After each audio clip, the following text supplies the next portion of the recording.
NCERT solution series में miscellaneous exercise probability का question number 5 ये रहा आपके सामने। क्वेश्चन है, if a leap year is selected at random, what is the chance that it will contain 53 Tuesday? ठीक है, तो we know that there are 365 days in a leap year. Okay, जानते हैं हम। इट मीन्स 52 तो आपके full weeks हो जाएंगे, है ना, और 2 डेज जो होंगे वो एक्स्ट्रा आएंगे, है ना, 2 एक्स्ट्रा डेज। बात आ रही समझ में? 365 हो गए ना, तो इसको अगर 7 से डिवाइड करोगे आप तो कितना आ गया? 35, 15, 7 2 जा 14। तो लीप ईयर में कितने दिन होते हैं? 365 प्लस 1 मतलब 366 डे होते हैं। वैसे नॉर्मली कितने होते हैं? 365, और लीप ईयर में क्या होता है? एक दिन ज्यादा होता है। तो टोटल हमारे 366 डेज होते हैं, जिसका हमारे जो वीक बनते हैं वो 52 वीक्स बनते हैं और 2 एक्स्ट्रा डेज बनते हैं हमारे। ठीक है, तो हमें इसी बात की प्रोबेबिलिटी निकालनी है कि what is the chance that it will contain 53 Tuesday.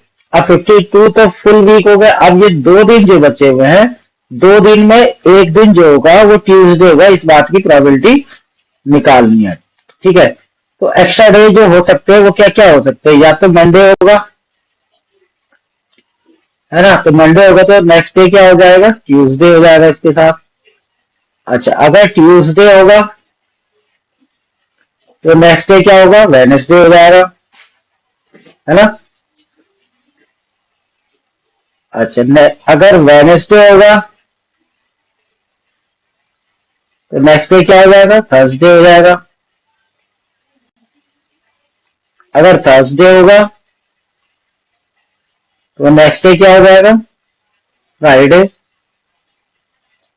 और अगर फ्राइडे होगा तो नेक्स्ट डे क्या आएगा? सैटरडे आएगा। और अगर सैटरडे होगा तो सैटरडे के साथ क्या आएगा? संडे, है ना। और संडे होगा तो नेक्स्ट डे क्या होगा? मंडे होगा। और अगर मंडे होगा तो नेक्स्ट डे क्या होगा? ट्यूसडे होगा, है ना। तो हमारा जो एक्स्ट्रा डेज आएंगे वो इस तरीके से आएंगे, एक्स्ट्रा 2 डेज। अब यहाँ पे देखने वाली बात यह है कि यहाँ पर देखिए ट्यूसडे की बात हुई है, तो ट्यूसडे किस किस केस में आ रहा है? 1 2 प्लेसेस पे आ रहा है, मतलब 2 जगह पे ट्यूसडे आ सकता है, या तो मंडे ट्यूसडे आएगा या ट्यूसडे वेडनेसडे आएगा। तो जो टोटल हमारी रिक्वायर्ड प्रोबेबिलिटी निकलेगी वो किस तरीके से निकलेगी देखते हैं। जो हमारे पास टोटल नंबर है वो 1 2 3 4 5 6 7, मतलब सैंपल स्पेस में हमारे पास 7 एलिमेंट्स हैं, और जिसमें से हमारे जो 2 एलिमेंट्स या इवेंट्स जो हैं हमारे इस तरीके से आ रहे हैं जिसमें ट्यूसडे आ सकता है। तो रिक्वायर्ड प्रोबेबिलिटी सिंपली क्या हो जाएगी? 2/7। तो इसका आंसर रहेगा हमारा 2/7। बहुत ही इजी क्वेश्चन है ये। इसके बाद आते हैं क्वेश्चन नंबर 6 पे। ये रहा आपके सामने। Suppose we have 4 boxes A B C and D containing colored marbles as given below। ठीक है, 3 तरह के कलर है हमारे पास, रेड, व्हाइट एंड ब्लैक। अच्छा, बॉक्स क्या क्या है? बॉक्स ए है हमारे पास, बी है, सी है, डी है ना। 4 बॉक्सेस हैं और रेड, व्हाइट और ब्लैक ये बॉक्स के अंदर मार्बल्स रखे हुए हैं। क्लियर है? तो देखते हैं क्या पूछा हुआ है। One of the box has been selected, एक बॉक्स सेलेक्ट करना है randomly, and a single marble is drawn, और एक सिंगल मार्बल निकालना है from it. If the marble is red, अगर मार्बल रेड है, what is the probability that it was drawn from box A, box B, box C. मतलब 3 part में इसको हमने करना है। तो सपोज E1 जो है बॉक्स ए बी सेलेक्टेड है ना। E2 दूसरा इवेंट ले लेते हैं, box B be selected. E3 ले लेते हैं, बॉक्स सी बी सेलेक्टेड। और एक और इवेंट हम फोर्थ इवेंट ले लेते हैं E4, क्या कि बॉक्स डी डी सेलेक्टेड। ठीक है, अब इनकी प्रोबेबिलिटी लिख लेते हैं। प्रोबेबिलिटी E1 क्या होगी भाई, 4 बॉक्स है और एक बॉक्स सेलेक्ट करना है तो 1/4। PE2 क्या होगा, ये भी 1/4 हो जाएगा क्योंकि 4 बॉक्सेस है और एक सेलेक्ट करना है। PE3 क्या होगा, ये भी 1/4 हो जाएगा। PE4 क्या होगा, ये भी आपका 1/4 हो जाएगा। ठीक है, अब इसमें जो हमें कंडीशन दे रखी है वो दे रखी है कि if the marble is red, मतलब मार्बल का कलर हमको पहले से ही गिवन है। तो सपोज एक इवेंट हम और ले लेते हैं ए, और इसको लिख लेते हैं हम रेड मार्बल बी ड्रॉन। ठीक है, रेड मार्बल निकल रहा है। अब रेड मार्बल जो निकल रहा है वो फर्स्ट बॉक्स से निकल रहा है, गिवन है कि रेड मार्बल है ये, और किससे, सपोज E1 से निकल रहा है। तो रेड मार्बल देखिए यहाँ पे टोटल बॉक्स जो हमारा ए है, इसमें टोटल हमारे पास कितनी बॉल्स है, देखो जरा काउंट करो। तो 6 + 3 + 1 मतलब 10। तो टोटल तो हमारे पास 10 है, और रेड मार्बल कितनी है, 1 है ना। अच्छा, प्रोबेबिलिटी A/E2 क्या रहेगा, तो इसके भी टोटल कर लेते हैं। इसमें भी 10 मार्बल्स हैं, 10 मार्बल्स। अच्छा, इसमें आपके पास जो रेड मार्बल्स है वो कितनी है, 6। ठीक, प्रोबेबिलिटी A/E3 कितना रहेगा, मतलब रेड मार्बल जो है वो कहां से निकलनी है, सी बैच से, है ना, बैच सी से। तो इसमें भी आप देखोगे 10 है और रेड कितनी है, 8। प्रोबेबिलिटी A/E4 मतलब फोर्थ बैच डी बैच से। तो यहाँ पर भी हमारे पास 10 है, बट रेड बॉल्स इसमें, मतलब रेड मार्बल्स हमारे पास क्या है, 0 है।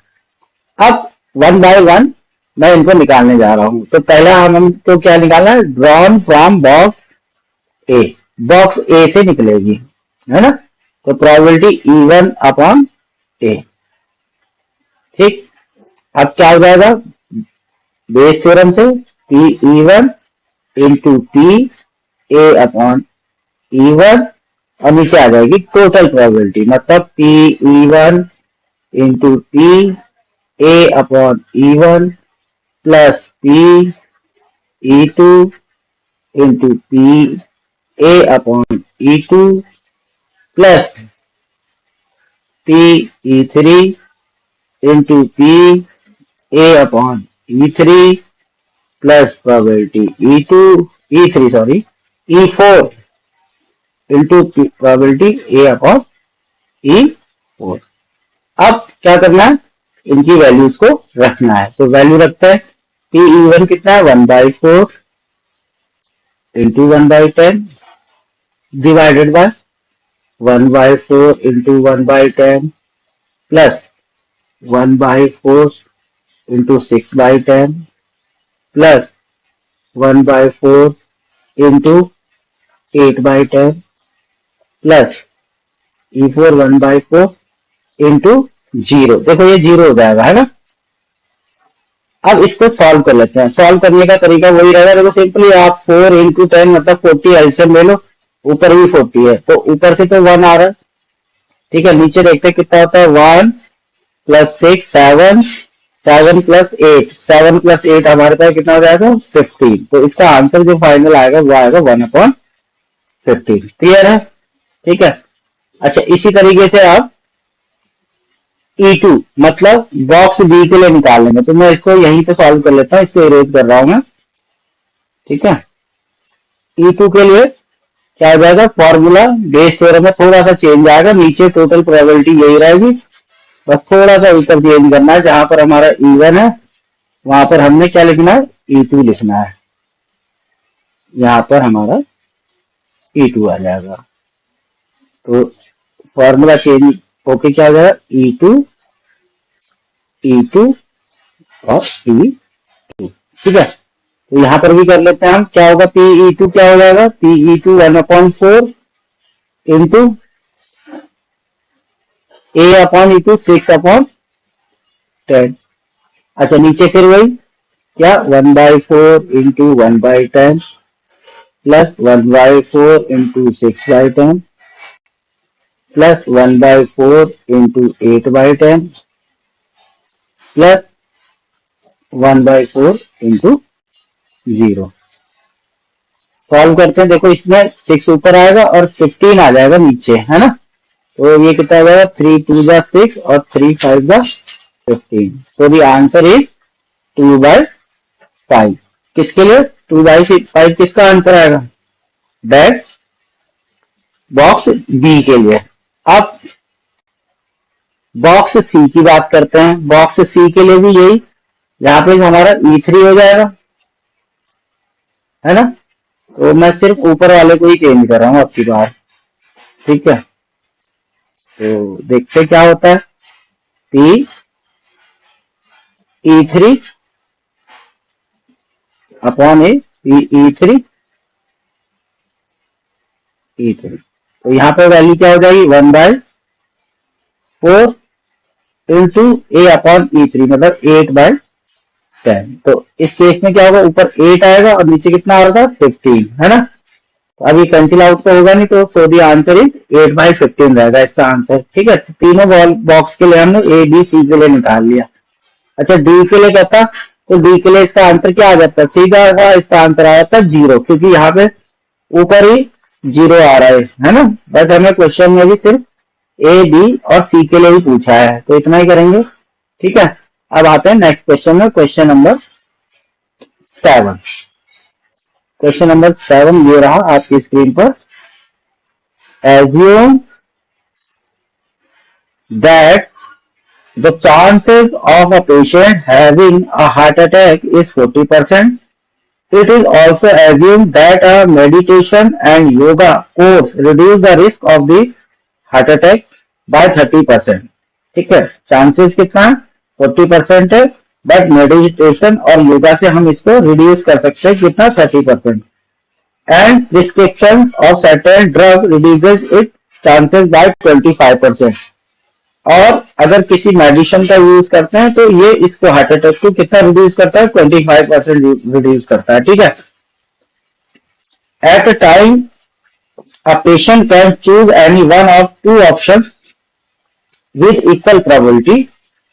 It is given that after going through one of the two options, the patient selected at random suffers a heart attack. ठीक है, अब क्या होगा, दोनों चॉइस है उसके पास, एक तो क्या है, मेडिटेशन और योगा करे, या क्या ले ले, मेडिसिन ले ले।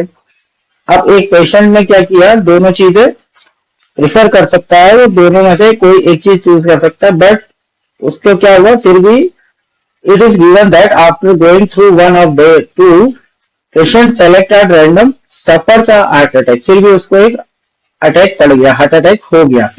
Find the probability that the patient followed a course of meditation and yoga.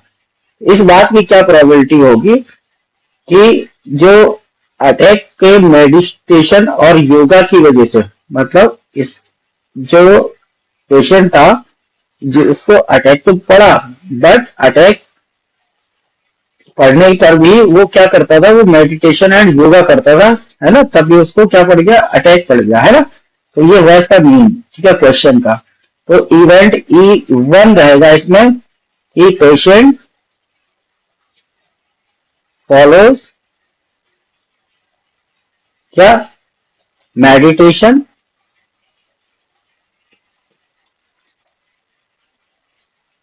And yoga.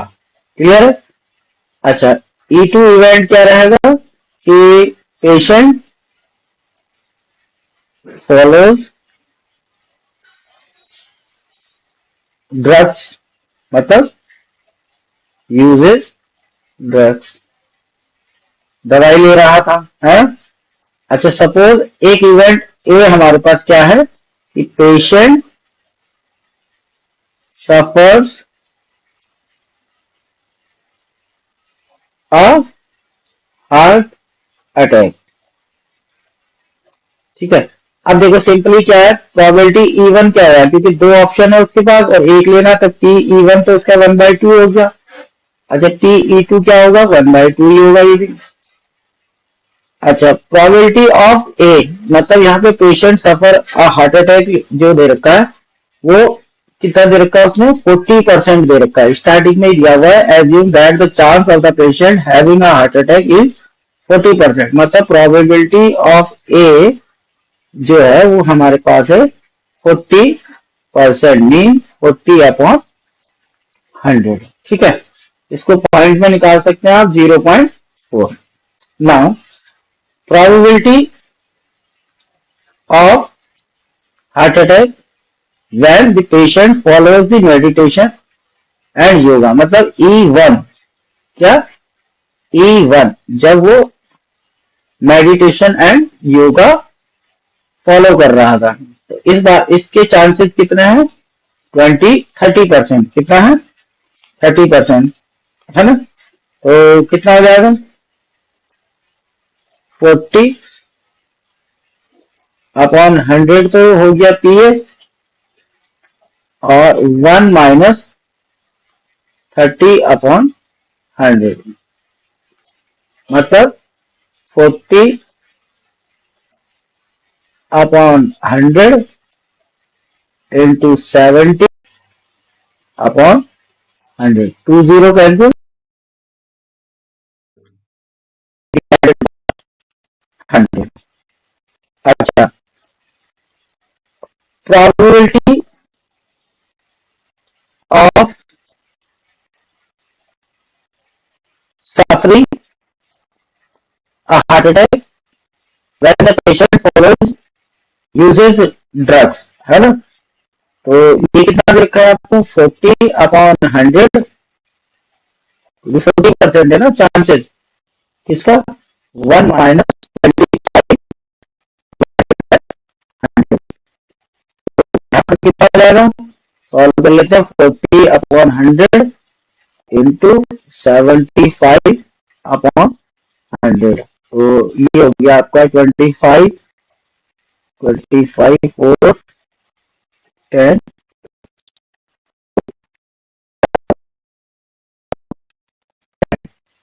ठीक है, अब हमें निकालना क्या है, हमें निकालना है कि प्रोबेबिलिटी जीवन है attack that follows the course of meditation and yoga, मतलब पी E1/A, हमें क्या निकालना है, P E1/A, तो बेस थ्योरम से क्या हो जाएगा, PE1 into PA/E1 upon PE1 into PA/E1 plus PE2 into PA/E2।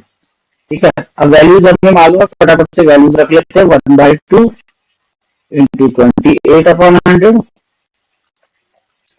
1/2 into 28/100 plus 1/2। अच्छा, A/E2 को मैंने 3/10 लिखा है ना, तो इसको आप 30/100 करके थोड़ा इजी हो जाएगा सॉल्व करना, इसलिए 30/100 लिख रहा हूँ मैं, क्योंकि नीचे देखो 200 मिल जाएगा, तो सिंपली अपना 28 तो ऊपर से आ जाएगा अपने पास, और 28 प्लस 30 मतलब 58 नीचे से आ जाएगा, तो कितना है, 28/58, मतलब 14/29, सो दी आंसर इज 14/29। क्वेश्चन कर लिए हैं, वो कितने क्वेश्चन हो गए आज हमारे? 3 क्वेश्चन हो गए और हमने आज जो क्वेश्चन खत्म कर दिए अप टू 7, ठीक है। So for the further question next video देखेंगे।